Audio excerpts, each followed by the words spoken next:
जो अरुद लगन होते हैं A7 A6 आपने सुने होंगे। मैं जगन्नाथ थोड़ा सॉफ्टवेयर में पहले आपको दिखा दूं, ठीक है। एक सेकंड, कंफ्यूज मत होइए कि कुछ भी नहीं है, इससे अपने को कोई प्रिडिक्शन नहीं निकालनी, कुछ नहीं करना, इसे टाइमिंग में यूज करना है, इतना टेंशन ना लेना। जैसे ये यहाँ पे आपको दिख रहा है, इसकी कैलकुलेशन पे भी मत जाइए, कैलकुलेशन की सेटिंग है, ठीक है, मैं आपको बता देती हूँ।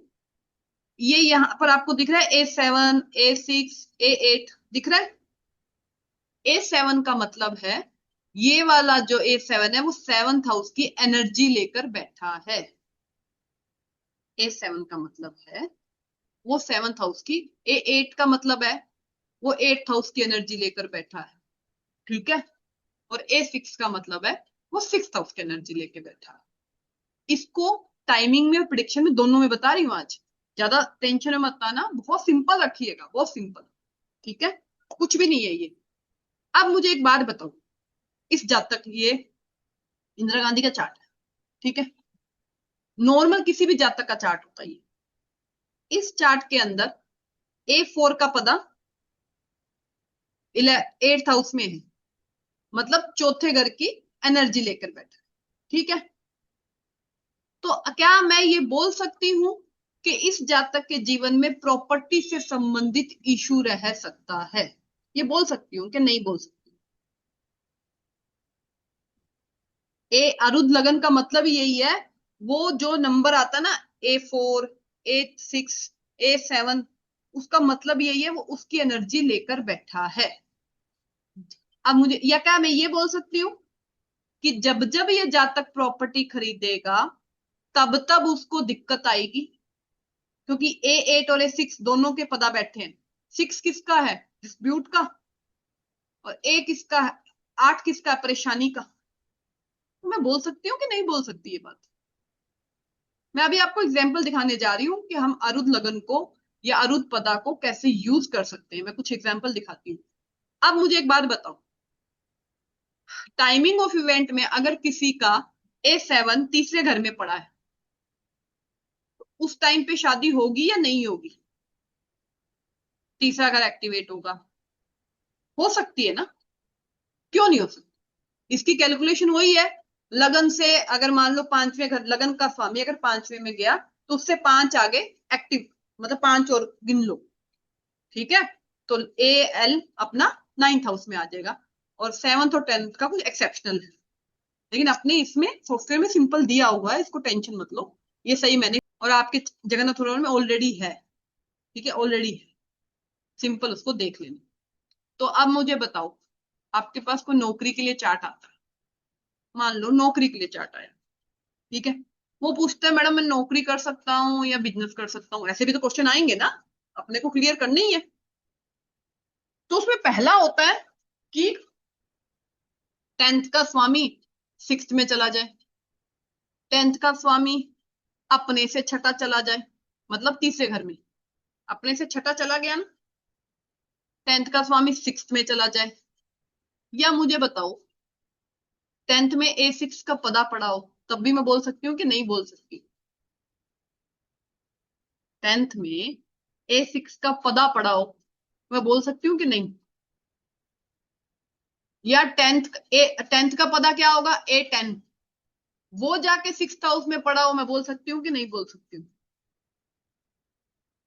ठीक है, ये खाली आपकी प्रिडिक्शन में सहायता देने की चीजें बता रही हूँ कि थोड़ा सा इसको भी अपन यूज कर सकते हैं, आपको हेल्प करेगा आपकी प्रिडिक्शन में, और कुछ नहीं है इसमें, ऐसा कुछ नहीं है कि मैं बोलूं कि बहुत कोई डिफिकल्ट है। कोई कैलकुलेशन पे मत जाना, डू नॉट एक्सेप्ट वाला वो कर लेना, ठीक है। नहीं समझ आए अगली बार फिर देख लेना, पर पहले वीडियो देख के अपना, इसका एक सिंपल सा कैलकुलेशन है। लगन का, अगर लगन का स्वामी पांचवें में है तो 5 आगे और वो AL आ जाएगा, ठीक है। अभी जैसे ये कुंडली थी, इसमें जो 11 नंबर का बुध था वो 7वें घर में था, ठीक है, 7वें घर में था, तो अपने से कितना गया? 9 गया। अभी मैं दिखा देती हूँ, वो अपने से कितना गया? अपने से 9th गया, ठीक है, मरकरी है, अपने से 9th गया, और फिर मरकरी से मैं 9 और गिन लूंगी, 1 2 3 4 5 6 7 8 9। AL11 लिखा हुआ है कि नहीं लिखा हुआ यहाँ पर? और कुछ इसमें एक्सेप्टेंस, बाकी सिंपल। ठीक है, अपने से 10वां आ जाए या वो सेम जगह पे आ जाए तो उसका थोड़ा सा है, इतना कैलकुलेशन में मत जाओ, आप सिंपल इसको रख लो। इतना सबको क्लियर हुआ? तो किसी के अगर शादी वाले टाइम पे A7 पदा वाला हाउस एक्टिवेट हो, या AL अरुध लगन, मतलब इसका लगन, लगन के लिए अरुध AL लिखा होगा, AL, तो हम कह सकते हैं ना शादी एक्टिवेशन, कह सकते हैं। या UL, जहां पे UL लिखा हो, UL, ठीक है, वो हाउस भी अगर एक्टिवेट हो तो शादी देता है। उपपद लगन, उपपद लगन कहां पर दिखेगा आपको, मैं दिखा देती हूँ चार्ट में, एक मिनट। UL ये रहा, इसके 4th हाउस में UL है, ठीक है। तो जब करियर का और शादी से संबंधित एक्टिवेशन में 4th हाउस एक्टिवेशन दे सकता है, क्योंकि ये 10 का भी है और उसका भी है, तो ये शादी में और उसमें एक्टिवेशन दे सकता है। क्लियर हुआ सबको? क्लियर ये? ठीक है, ये सिंपल सा एक UL AL अब अपन यूज करेंगे, क्यों? क्योंकि जब संतान होगी तो A5 अपने आएगा, जब डिवोर्स होगा तो A6 आएगा। उस वक्त अपने को टाइमिंग के टाइम अपने को ध्यान देना है इन चीजों में, कि ये भी अपनी एनर्जी लेकर बैठते हैं। क्लियर हुआ? अभी भी अरुद लगन में तो किसी को दिक्कत कोई नहीं है? अभी समझ आ गया? डिफिकल्ट तो नहीं है? बहुत सिंपल रखिएगा इसको, हमको इसको प्रिडिक्शन में यूज करना है बस। प्रिडिक्शन में हम इसको कैसे यूज कर सकते हैं, चलिए इस चार्ट को लेते हैं। यहाँ पर एक एक एक एक पॉइंट जरूर मैं कहना चाहूंगी, यहाँ पर कुछ लोग हैं जो न्यू कमर्स में आते हैं, ठीक है, वो चार्ट मेरे को होमवर्क पढ़ के समझ आ जाती है बात, वो मेरा पूरा कहना मानते हैं, ठीक है। वो पूरा मेरा कहना मानते हैं, ये मैडम पंचांग दोष, ये सेकंड पंचांग दोष, और जो थोड़े से एक्सपीरियंस होल्डर है ना, वो अपना लेवल लेकर ही आते हैं उसके अंदर लिखने में, जो जिनको 4 से 5 साल हो गए होंगे, ठीक है, तो वो अब नेचुरल है वो। मैं कोई गलत सही नहीं कह रही हूँ, मैं जो मैं पढ़ती हूँ तो मुझे समझ आ जाता है कि जो जो जो न्यू कमर है वो बस मैम ने बोल दिया पंचांग दोष है तो है, मैं ना, वो उस तरह से चलते हैं, और जो एक्सपीरियंस चल रहा है वो अपने हिसाब से चलते हैं। तो अब देखते हैं कि सही कौन है, ठीक है, समझ जाना कि सही कौन है, मैं तो चेक करके बैठी हूँ, ठीक है। चलिए कोशिश करिए कि जितने रूल बताती हूँ वो नोट करिए, कुंडलियां इसी हिसाब से प्रैक्टिस कुंडलियां बना रखी हैं, हर हर कोर्स में यही जाती हैं, हमें तो पता होता है, बार बार नई कुंडलियां कहाँ से लाएं। हाँ, टाइमिंग में आ जाती है कि फीडबैक आ चुके होते हैं कि मैडम शादी हो गया ब्याह हो गया तो नहीं ले आते हम लोग उठा के, बाकी ये तो वही रहेंगी ना हमारे पास पंचांग की। तो चलिए इसको शेयर करते हैं, मैंने सारे नियम बता रखे सारे इस चार्ट से संबंधित। चलिए पहला है शुक्ला नवमी और फ्राइडे, दोनों बैठे हैं एक साथ, पंचांग दोष क्रिएट करते हैं वार और तिथि का, ठीक है। और सप्तमेश गया अष्टम में, सप्तमेश अष्टम में चला जाए, ये शुक्र वृश्चिक में चला जाए, या शुक्र अष्टम में चला जाए, शादी के बाद सडन इवेंट, आपको पता है कुछ ना कुछ सडन इवेंट वो देता है। शादी में दिक्कत, इनकी जैसे ही शादी हुई, ये जब आफ्टर मैरिज वो घूमने गए हनीमून पे, तो ये जातिका का चार्ट है, फीमेल है, तो ये एक खाई में गिर गई थी वहां पर पहाड़ से, शादी के वीक बाद, और इन 6 महीने तक ये बेड पे आ गई थी। तो ये मरकरी यहाँ पर एक तो पंचांग दोष, फिर उसके बाद सप्तमेश गया अष्टम में, तो जैसे शादी हुआ था, ये एक्टिवेशन होना था ना स्कॉर्पियो वृश्चिक का, या 8वें घर का एक्टिवेशन हुआ ब्याह हुआ तो, ठीक है। उसके बाद दूसरा हमारा था यहाँ पर पंचांग में से चित्रा नक्षत्र और बालवकरण, ये पंचांग दोष बनाते हैं, पर कईयों ने लिखा कईयों ने नहीं लिखा, सिर्फ बालवकरण का अप एंड डाउन बल को बता दिया सबने, जो न्यू कमर है उन्होंने लिखा, और जो है उन्होंने नहीं लिखा, सिर्फ बता दिया कि ये। उसके बाद सैटर्न के साथ में, मार्स के साथ में तो अफ्लिक्शन जरूर बताया है, बट पंचांग दोष लिखना भूल गए लोग आप। ठीक है, अब ठीक है, पंचांग दोष है। किसी ने किसी ने लिखा था, मुझे नहीं याद आ रहा, मैंने पॉइंट लिखा होगा कि इंटेलिजेंस में कमी या कुछ एजुकेशन में कमी, कुछ लिखा था किसी ने। ठीक है, अब इसके बाद इनका जो 10th लॉर्ड है, 10th लॉर्ड वो गया अष्टम में। तो करियर तो दिख ही रहा है, करियर में दिक्कत तो दिख ही रहा है, आप सभी को दिख रहा है कि पंचांग दोष भी आ गया। शिव योग है, उसका भी मरकरी बनता है, शिव योग इज बेनिफिक, बट वो भी कहाँ गया, अष्टम में। तो कुंडली में स्ट्रोंगली हाउस एक्टिवेशन में क्या आ गया, अष्टम आ गया। 10th का लॉर्ड भी अष्टम में, 7th का लॉर्ड भी अष्टम में।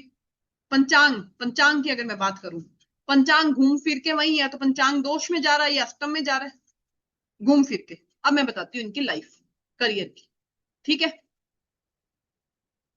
ये फिर जो जातिका है वो 99% वाली लड़की है, टिल मास्टर्स तक, गोल्ड मेडलिस्ट, टिल मास्टर्स तक, अकाउंट्स मतलब बीकॉम, बीकॉम एमकॉम। ठीक है, 99% वाली। करियर है जीरो, जीरो करियर किसको बोलते हैं। बहुत हाथ, मैंने कहा हाथ पैर नहीं मारे इसने, ऐसा नहीं कि इसने ट्राई नहीं किया, इसने हाथ पैर नहीं मारे, या ऐसा मैं नहीं कह रही हूँ, किया, बहुत कुछ किया, कभी भी सरकमस्टांस ले लो या कुछ भी ले लो। ठीक है, और वो सब कुछ। फिर इनको 3 से 4 साल पहले मेरे कांटेक्ट में आए, तो मैंने चार्ट देखा और मैंने कहा ऑकल्ट आप अभी एस्ट्रोलॉजी कर रहे हैं। ठीक है, तो अष्टम कहाँ गया, 10th लॉर्ड कहाँ गया, मरकरी अष्टम में। एस्ट्रोलॉजी कर रहे हैं, सीख रहे हैं, बहुत जल्दी, मतलब बहुत जल्दी इनका होमवर्क अगर आप देखते तो समझ आ रहा था बहुत जल्दी, क्योंकि यार जुपिटर लगन में, माइंड तो उतना है ना। ठीक है, ना भाग्य ने साथ दिया या, लेकिन अभी रिसेंटली एक बात देखना, बालवकरण मार्स से ज्यादा शनि के क्लोज है डिग्री वाइज, डिग्री वाइज बालवकरण मार्स से ज्यादा शनि के क्लोज है डिग्री। मैंने डिग्री वाइज जो बोला था ना एक बार, सनी जी आपने पूछा था मैडम, तो यहाँ पर हाँ, आपने बताया था मैम बालवकरण, कि जो हाँ क्लोज होगा सबसे हाँ उसके हाँ, वो जो क्लोज एट्रीब्यूट्स होगा। उठा लेगा। हाँ, तो मून है 0 डिग्री का, मार्स है हम्म। 19 डिग्री का, शनि है 16 डिग्री का। तो ऐसे तो 5 क्लोज कोई भी नहीं है, दूर है, बट ठीक है, उन दोनों में से भी अपन कह सकते हैं कि शनि नजदीक है। जी। तो इनके इनके हस्बैंड का जूतों का काम है, और उसमें ये अभी 6 महीने से अकाउंट संभालने गई है। तो मुझे बताओ मैंने क्या बोला हुआ है, अकाउंट 11th हाउस क्या है, अकाउंट्स, बैंकिंग, अकाउंट फाइनेंस, नहीं। फाइनेंस जो भी पैसे। ठीक है, और 8th हाउस क्या है, ऑकल्ट। तो पढ़ाई कर रही है, उसको प्रोफेशनली करेगी, पूरा एजुकेशन में उसमें जा रही है, करेगी आने वाले समय में। लेकिन हस्बैंड के साथ भी कब लगी, जब इसने 10th लॉर्ड को एक्टिवेट किया, पढ़ाई एस्ट्रोलॉजी करना शुरू किया, उससे पहले नहीं लग पाई थी। 10th लॉर्ड को एक्टिवेट किया, एस्ट्रोलॉजी में आई, उसको सारा यूज किया, तो वो हस्बैंड के साथ भी अब जाने लगती। ठीक है, अब यहां पर पहला पंचांग दोष तो है जो बनता है 7th हाउस में, तो 7th हाउस से संबंधित दिक्कत दिखा रहा है आपको। दूसरा पंचांग दोष कहां बनता है, 11th हाउस में। तो मैंने क्या बोला है, अमावस्या जहां पड़े, संक्रांत दोष जहां पड़े, संक्रांति जहां पड़े, उन भाव को भी कंसीडर कर लिया करो। तो 11th हाउस किसका है, प्रॉफिट का, गेन का, पैसे का, उसमें दिक्कत है। जबकि सेकंड लॉर्ड उच्च का होके बैठा है 11th हाउस में, सेकंड लॉर्ड उच्च का होके बैठा है शनि, लेकिन पंचांग दोष तो बन रहा है ना उस भाव के अंदर। ठीक है, सिंपल, मेरा तो एक ही कहना है, सिंपल रखें। हाँ, अब मैं आपको एक चीज बताना भूल गई, एक बार फिर अपन को ये सेशन लेते हैं। आप लोगों ने लिखा 10th लॉर्ड अष्टम में गया, गैस, पेट्रोलियम, जमीन से निकलने वाले सामान, ऑकल्ट, ये सब लिखा आपने, ठीक है। इसको इसको समझेंगे कैसे? इसको समझने का एक तरीका बताने जा रही हूं मैं।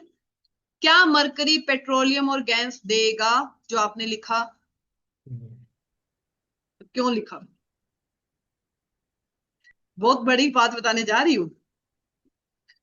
क्या मरकरी गैस सैटर्न देगा, शनि देगा गैस और पेट्रोल, या मून देगा क्योंकि लिक्विड पेट्रोलियम?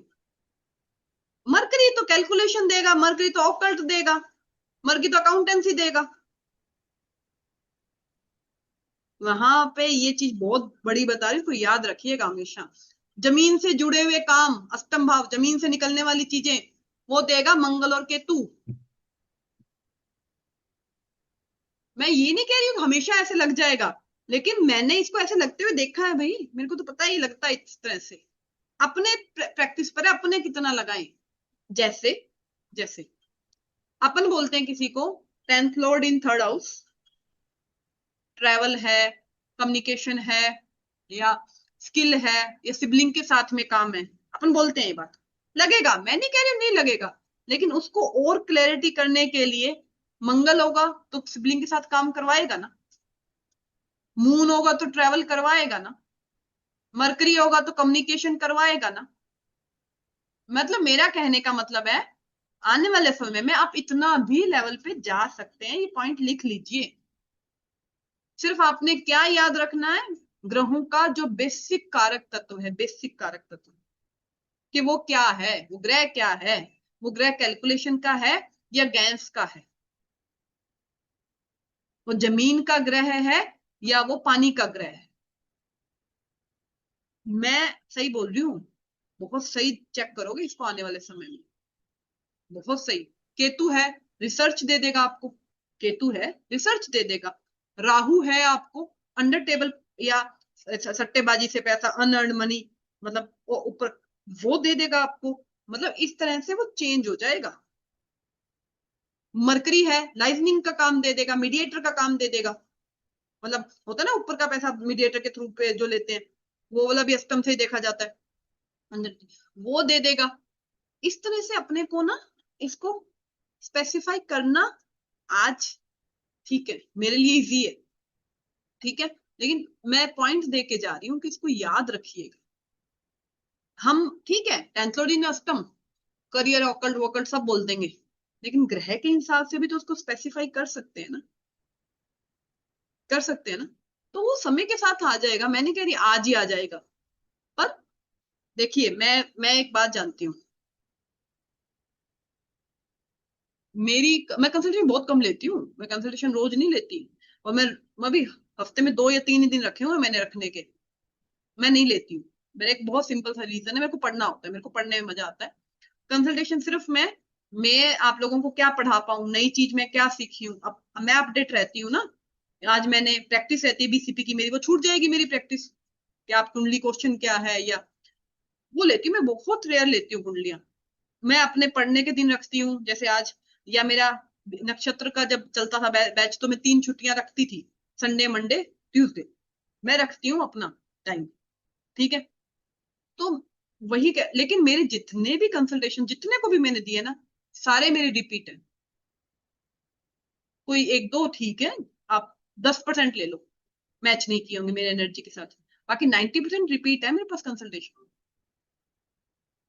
तो क्यों?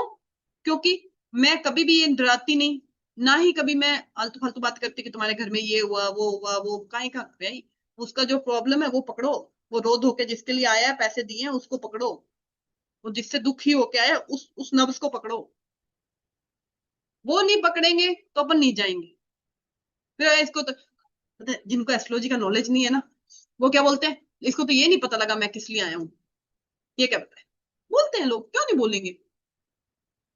मैं भी बोलती थी जब मैं एस्ट्रोलॉजर नहीं थी, तो मैंने भी किसी की थोड़ी थोड़ी एस्ट्रोलॉजी आती थी, थोड़ी थोड़ी आती थी, तो मुझे भेज देते थे घर वाले कि तू हमारा कंसल्टेशन ले ले, ठीक है, नोन लो तो तेरे को तो ग्रह राशियां पता है। मैं बैठ जाती थी, बड़े फेमस यूट्यूब जितने भी सारे अभी जो फेमस हो रखे हैं, मैंने बड़ों से बातें कर रखी है, कंसल्टेशन में पैसे दे। जब वो खत्म होती ना, मैं ही वही, इसको ये नहीं पता लगा मैं आई किस लिए हूँ, है क्वेश्चन ही मुझे बताना पड़ रहा है यार, यूट्यूब पे तो बहुत आता है, वो नेचुरल है ना, निकलेगा ना मुंह से। तो फिर तो सिंपल सी बात है, अपन अपने आप को बिल्ड करेंगे तो वो चीजें पता लग जाएगी और फिर वो रहता है। ठीक है, चलिए क्यूए सेशन स्टार्ट करते हैं। आज के टॉपिक और पंचांग डीसीपी एंड पंचांग से संबंधित ही क्वेश्चन पूछिएगा। ठीक है, अपने चार्ट धीरे धीरे टाइमिंग में सारे